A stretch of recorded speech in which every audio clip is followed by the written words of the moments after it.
Bonjour à tous et bienvenue dans ce début de nouvelle série de vidéos sur matériel, équipement, PPG, nutrition. On va aborder plein de sujets et on commence ici aujourd'hui avec une petite série d'accessoires qu'on peut utiliser en course à pied à n'importe quelle période de l'année et dont je me sépare plus. C'est parti!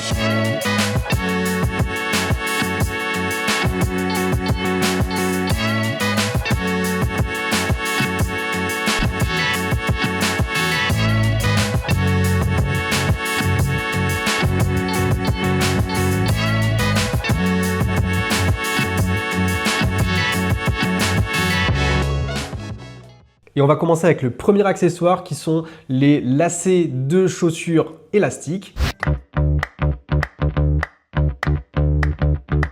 Alors c'est quelque chose qui est très utilisé dans le monde du triathlon et du athlon. Et pourquoi? Eh bien c'est parce que cela permet d'avoir un laçage sur la chaussure qui va être pré-réglé et qui va permettre de venir enfiler la chaussure très rapidement et pouvoir courir sans avoir à lasser la chaussure et donc perdre du temps. Donc forcément, ça évite d'avoir à faire les lacets avant de partir, mais ça évite également qu'ils se défassent une fois qu'on est parti. Mais ça a également un autre avantage, parce qu'un bon élastique de course à pied, donc un lacet élastique, il va permettre de déjà, d'une part, et c'est ça qui est important, de bien maintenir votre pied pendant la course à pied, mais va également se laisser une certaine marge de tension. Et c'est ça qui est important parce que votre pied, pendant l'effort et au fur et à mesure du temps, va gonfler. Et donc avec des lacets normaux, eh bien, il se serait resté comprimé dans sa chaussure, alors que les élastiques vont lui donner un petit peu plus d'adaptation et ça va apporter du confort et éviter une compression trop forte du pied pendant l'effort. Okay. Donc il en existe différents modèles,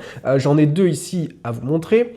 Donc tout d'abord le premier est déjà installé sur ma chaussure, donc c'est la marque Unchained qui fait ça. Donc c'est un élastique qui est vraiment très robuste, ça ne bouge vraiment pas une fois que c'est installé. Ça coûte une vingtaine d'euros et ça tient très très fort. Ça fait cela, je pense, 4 ou 5 ans que je les ai, ils n'ont pas bronché, donc c'est vraiment pas mal. Vous en avez également d'autres types. Ici c'est une série que j'ai achetée sur AliExpress, donc il coûte environ 10 fois moins cher que les autres et ils font un travail qui est vraiment tout à fait convenable. Leur inconvénient à eux, c'est qu'ils ont une longévité qui est peut-être un peu moindre et ils ont une tension qui est moins forte. C'est-à-dire que ça, c'est vraiment bien pour une chaussure de footing ou quelque chose comme ça. Là, on va pas lui demander un effort et une précision vraiment importante. Mais le pied tiendra bien avec cela, ça va vous donner un confort et une rapidité d'installation de la chaussure. Donc ça, c'est ce que j'utilise sur des chaussures de footing par exemple, et celle-là, c'est sur vraiment ma chaussure un petit peu plus de course, de triathlon également,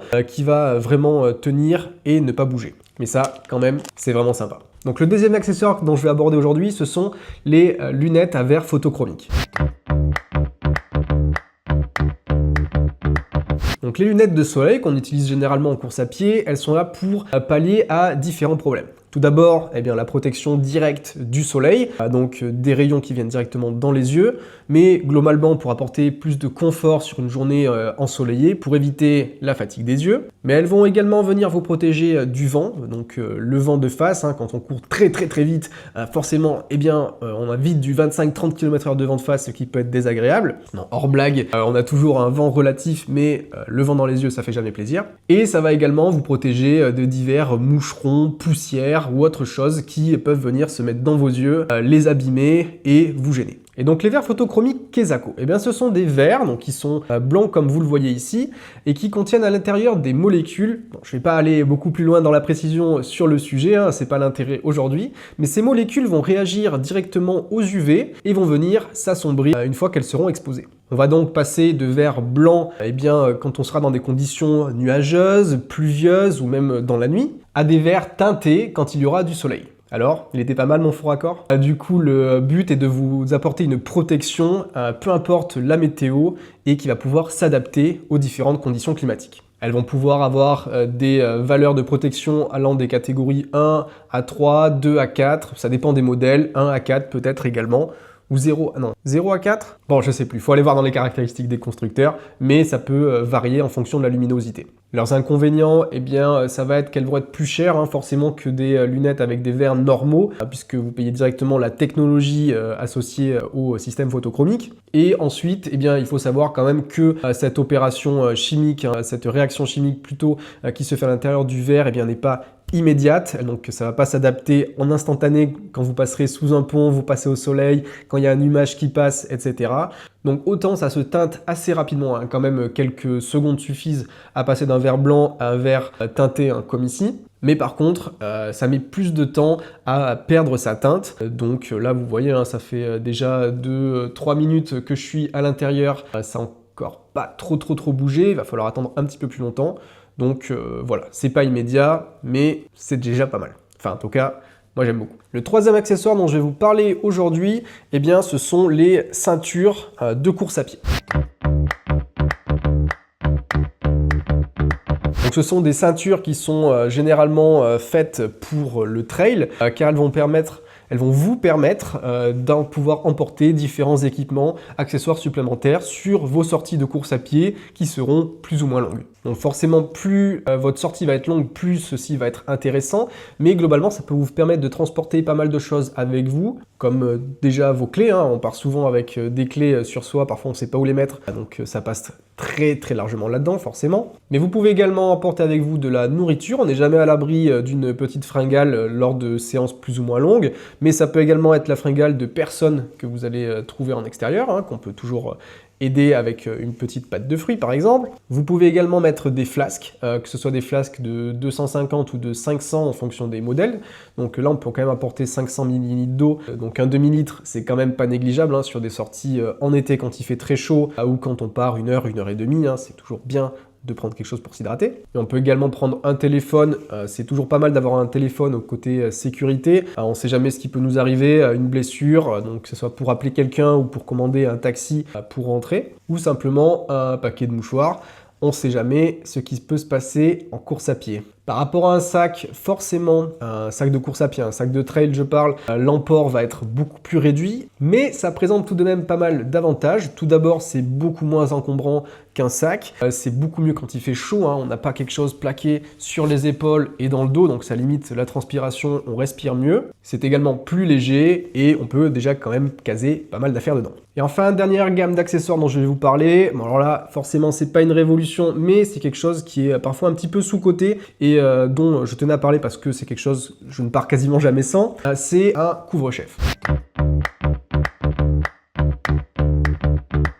Donc ça peut être sous la forme simplement d'un simple bandeau, d'une casquette ou d'un chapeau. Mais le but va être d'apporter une protection solaire, donc sur le devant de la tête, sur les yeux, mais également sur la tête, hein, pour limiter les risques d'insolation quand ça tape très fort en été. C'est également un bon moyen de se rafraîchir, hein, quand on vient vraiment tremper sa casquette, et bien ça va permettre de refroidir la tête de façon plus efficace pendant quelques minutes, voire dizaines de minutes en fonction de la météo extérieure. Et grâce à la visière, ça peut également vous protéger un petit peu de la pluie, enfin du moins apporter un peu plus de confort. Mais une des raisons aussi pour lesquelles je pars toujours avec quelque chose sur la tête, c'est pour la sueur. Je sais pas s'il y a que moi, mais je transpire très facilement beaucoup en course à pied. Et la sueur dans les yeux, c'est quelque chose qui me fatigue et qui me saoule au plus haut point. Donc c'est pour ça que vous me verrez très régulièrement, voire quasiment tout le temps, courir avec quelque chose sur la tête. Donc ce sera à minima un bandeau pour éviter que la transpiration me coule dans les yeux. Ou alors une casquette. Donc il existe différents types de casquettes qui ont différents avantages. Tout d'abord, on a des casquettes qui sont les casquettes basiques, hein, c'est n'importe quelle casquette que vous trouvez sur le marché, c'est pas ciblé la course à pied. Ça va vous protéger du soleil. Le problème, c'est que c'est pas très respirant et c'est assez lourd. On va avoir des casquettes type trucker, donc c'est vraiment de la maille en arrière. Et ça, c'est bien pour respirer, hein. C'est quand même pas mal. Dans le même genre, on a les casquettes de trail, hein, chose qu'on retrouve un peu plus régulièrement maintenant depuis quelques années. Donc ce sont des casquettes qui sont vraiment ultra légères, hein, qui vont vous permettre de protéger le haut de la tête pour les installations et qui vont être très respirantes sur les côtés via le mesh. Et c'est vraiment très léger. Et on a également des casquettes du type imperméable qui elles vont vous protéger plutôt forcément de la pluie, avec une visière parfois un petit peu plus grosse pour protéger également les yeux. L'inconvénient de ces casquettes forcément c'est la respirabilité. On a facilement très chaud avec et forcément comme on veut empêcher les liquides de rentrer, on va les empêcher de sortir et donc quand on transpire, eh bien ça a du mal forcément à s'évacuer. Donc voilà pour ce petit point sur les accessoires de course à pied qui ne me quittent pas. On fera le point dans une vidéo ultérieure sur les équipements hiver qui peuvent être très intéressants, mais également sur l'électronique dans le monde de la course à pied. J'espère que cette petite vidéo vous a plu, que ça vous a peut-être donné des idées, notamment sur les élastiques de course à pied si vous avez jamais essayé. N'hésitez pas à me dire en commentaire quels sont vos accessoires qui ne vous quittent jamais sur vos sorties. Je vous invite à vous abonner à cette chaîne YouTube, laisser un petit commentaire, un petit pouce bleu, ça fait toujours plaisir et ça m'aide vraiment dans le développement de la chaîne. Vous pouvez également me rejoindre sur le compte Insta, tout se passe en direct, vous avez tous les liens en description. Et sur ce, je vous dis à bientôt pour une prochaine vidéo. Ciao!